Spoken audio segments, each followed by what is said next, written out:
Harry's Wife, Part 101.48. Hollywood freezes them out.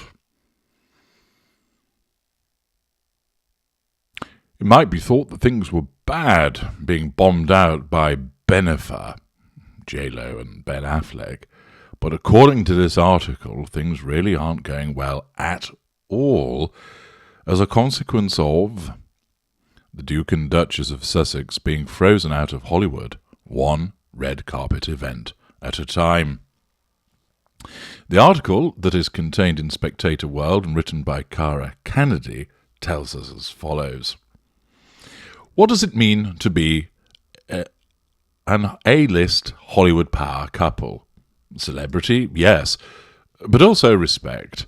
Look at George and Amal Clooney, a high-powered heartthrob, and his equally high-powered human rights lawyer wife. Or look at Beyoncé and Jay-Z, hip-hop royalty and dedicated philanthropists. You and your partner can buy a mansion in the right zip code, hang out with the right people, and say the right things at the right charity events. But that does not make you a Hollywood power couple. Modern-day stardom is about more than name recognition. It takes charisma, dedication, and charm. For all their striving, Prince Harry and Harry's wife just don't have it. Britain has realised this, and Hollywood is starting to realise it too. Every streaming service deal has invited quiet sniggers. Every ill-judged interview and profile-raising event now brings with it a mixture of pity and irritation. These corporations are learning that they're getting little bang for their buck. For over the last few months, there have been whispers of Spotify growing more frustrated with Duchess Doolittle after the $25 million deal that went public in December 2020 only yielded one 33-minute Christmas episode. It seems like a stern word may have worked, as we recently saw the much-awaited launch of Harry's wife's new podcast, Archetypes. Harry's wife calls the podcast a place where we investigate, dissect, and subvert the labels that try to hold women back. Our first special guest was the notably downtrodden Serena Williams. Listeners were offered little more than the Harry's Wife show, with the Duchess managing to talk for 11 minutes straight before her guest got a word in edgeways. Next, we were delivered a 6,500-word interview in New York Magazine, which covered the Duchess's views on the monarchy, the British press, and racism, indirect assertion of control and smearing, in case, somehow, you didn't know them already. In the article, Harry's wife claimed she is still viewed as a real-life princess, delusion, and told assorted lies about the British press. Those were quickly debunked.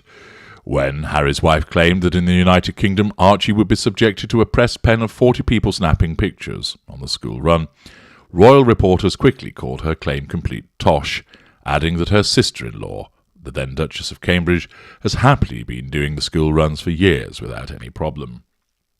She also added that she and Harry were like salt and pepper, saying, "You never move one without the other."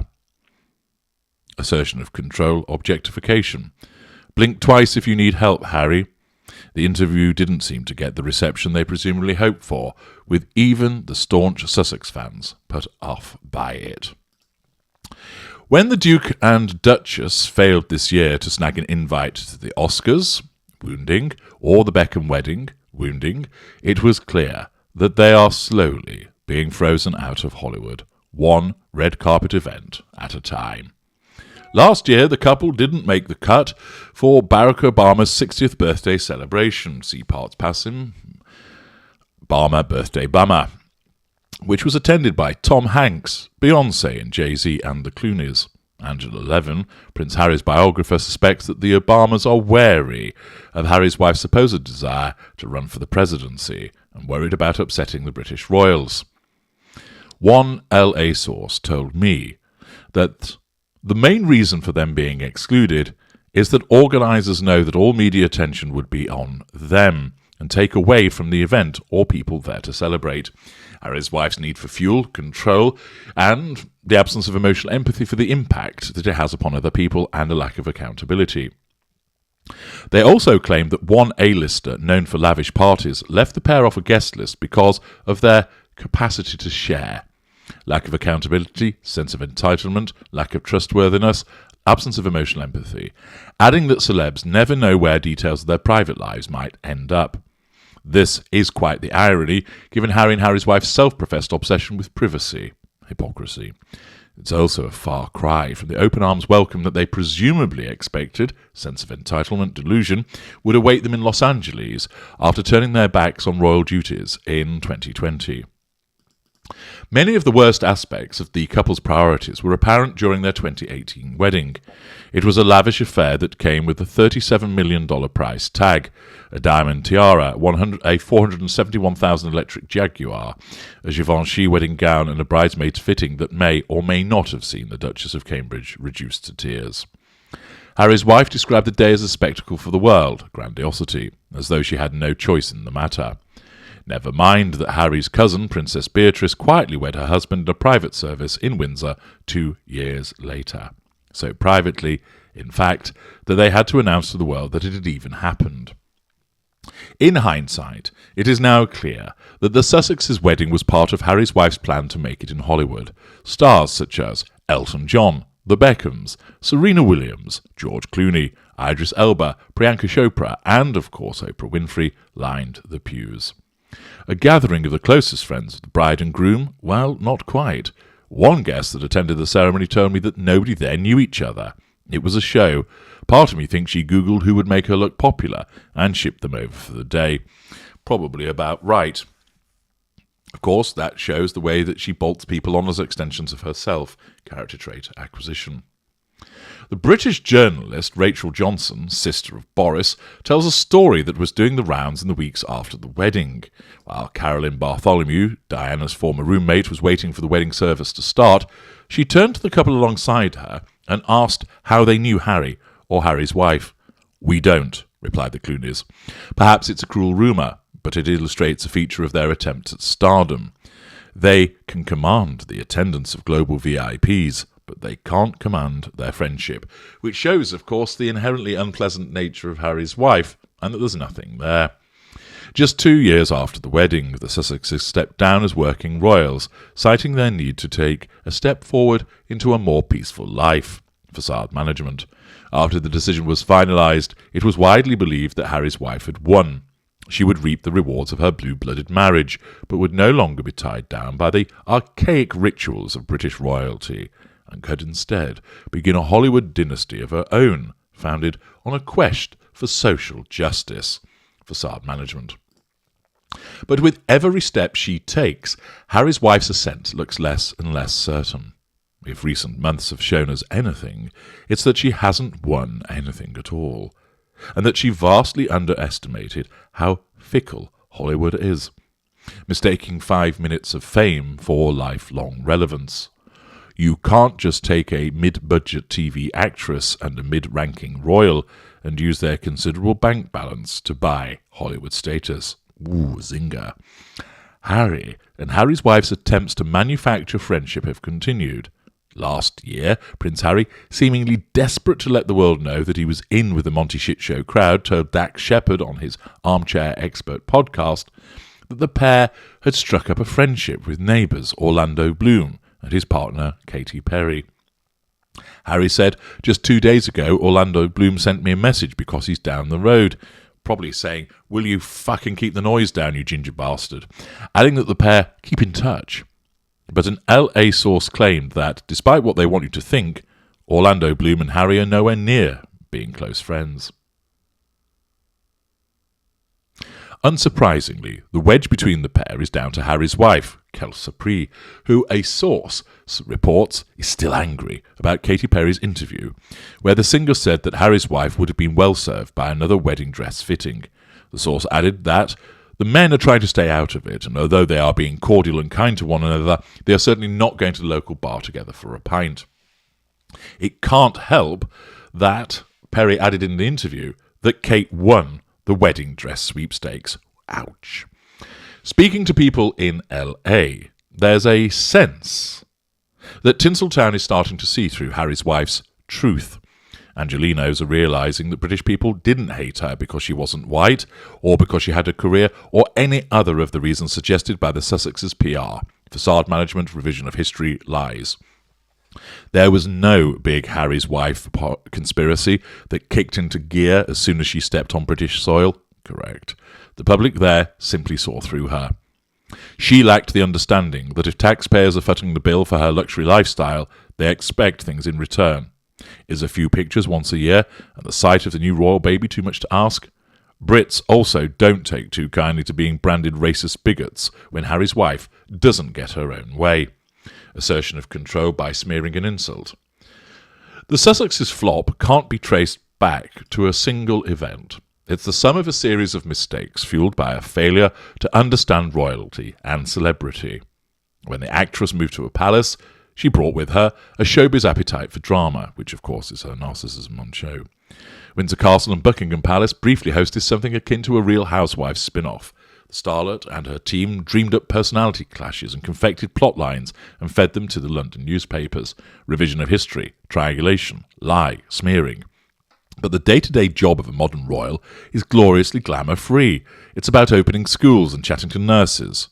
There is a relentless focus on celebrating and spending time with the little people. It takes a certain type of person, willing to smile, wave, and to do little else, to marry into the firm. As the very high royal divorce rate of the last 30 years will tell you, not many are cut out for it. Now the Sussexes are discovering that the reverse is true. You cannot simply take a prince to Hollywood and expect him to become a star. Their fame stems from both royalty and celebrity, but they're not the same thing. The death of the Queen, whose life was defined by dutiful public service, was an acute reminder of those differences. A strange combination meant that Her Majesty was somehow the most famous and recognised woman in the world. Yet we knew so very little about her thoughts and opinions. In fact, in 70 years on the throne, you could count on one hand the times that she expressed her point of view. And that is what true duty is. The Queen's death is about far more than the story of the feuding Windsors and Sussexes, of course, but it will change the dynamics of this important relationship and make a royal comeback harder for Harry's wife and Harry. Hollywood isn't blind to their intentions. Gossip extraordinaire Paris Hilton told me that he never believed the Sussexes stepped aside because they wanted more privacy. It was more of a desire to call their own shots, assertion of control. But no one seems to have told them what they wanted. To be the Clooneys or the Obamas was not something that could merely be bought. Hilton added that what happened next in terms of interviews and million-dollar deals was unsurprising. They had a need to exploit Prince Harry's family for financial gain, absence of emotional empathy, residual benefit. They needed money, residual benefit.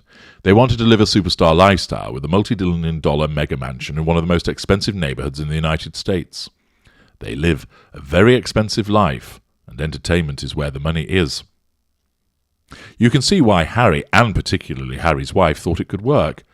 At her core, Harry's wife is a showgirl. Well, no, she's a narcissist. Forget smiling at nurses, she could take her star power and his royal privilege global. The problem is that her confidence stems from what can be, at best, described as a loose relationship with reality, indeed. As the British royal family has learned the hard way, Harry's wife is a fantasist, i.e., a deluded narcissist. She was just 11 years old when she first appeared on Nickelodeon to condemn sexist language in a TV commercial about dish soap. It's a story that she brings up from time to time, claiming that she was so furious when she saw the sexist Procter & Gamble advertisement that she decided to write to the most powerful people she could think of, including then First Lady Hillary Clinton, and managed to get the ad pulled. When she was a D-list celeb who starred in a middling series on the USA cable network, nobody fact-checked her anecdotes. But as her status grew and her utterances became ever more embellished, they attracted more scrutiny. The investigative journalist Tom Bauer claims that the Procter & Gamble story, including Hillary Clinton's supposed response, was merely the invention of an adoring father, Tom Markle. That fantastical worldview certainly runs in the family, although quite who counts as family is, as ever with Harry's wife, contested. Her sister is currently suing her for claiming that she was an only child during the infamous Oprah interview in March 2021. Familial discord. The interview in New York, Meghan of Monty Shit Show, includes her newest and most self-aggrandizing story. She claims that during a visit to the Lion King in London, a cast member from South Africa pulled her aside. He looked at me, and he's just like light. He said, "I just need you to know, when you married into this family, we rejoiced in the streets the same we did when Mandela was freed from prison." Lie, revision of history, delusion, and, of course, analysed and explained in parts passim. A showgirl's skills can be useful when carrying out the duties of a smiling, waving, fantastic hat-wearing royal, as we learned from Princess Diana. No, Diana, Princess of Wales. There is always an element of faking it. But Harry's wife's preoccupation with the superficial is all-consuming, as is her self-obsession. Her tale about the P&G commercials tells us all we need to know about how she wants the world to see her. While normal teenagers wasted their time playing with friends and answering teachers back in high school, Harry's wife was standing up for all the oppressed women standing over the kitchen sink. Delusion, extension of herself. Dear reader, while you were doing nothing, Harry's wife was changing the world. Harry's wife and Harry's recent decision to return to the United Kingdom poses awkward questions for the couple. Why return now, when they didn't come to the funeral of Prince Philip, or to support William at the unveiling of the Princess Diana statue at Kensington Palace? And why step foot in a place that made you feel so unwelcome that, according to Harry's wife, it made her feel suicidal? Compartmentalization, hypocrisy. Perhaps the answer is that they have exhausted their options in Hollywood. In her New York interview, Harry's wife told the world that she was very aware that people see her as a princess. Delusion, self-absorption. And at this point, I'm not sure whether this is her attempt at satire, no, or whether she's fallen victim to her own imagination, yes. The objective truth is that Harry's wife's relationship with reality is blurred. Whether or not people saw her as a princess 4 years ago, they do not regard her in the same way now. There is no doubt that if he returned, Harry would be welcomed by his family and the British people with open arms. But for Harry's wife, the game could well and truly be up. Perez Hilton summed up the feeling in Hollywood. They are not our royals. We don't have any allegiance to them. We don't have any reverence for them. We will not curtsy in front of them. To us, they are just celebrities. That's the problem with mixing monarchy with celebrity. The two worlds overlap, but they are not the same. Harry's wife and Harry claim to have one foot in both. Increasingly, they aren't welcome in either. That article, of course, is a huge amount of challenge fuel towards Harry's wife, but it also demonstrates that not only is the United Kingdom sick of them, that the United States either doesn't care or is growing increasingly tired of them, and the very place that she thought that she could land a blow, stake her claim, wants nothing more to do with them either. The downward spiral continues. I'm H.G. Tudor. Thank you for listening.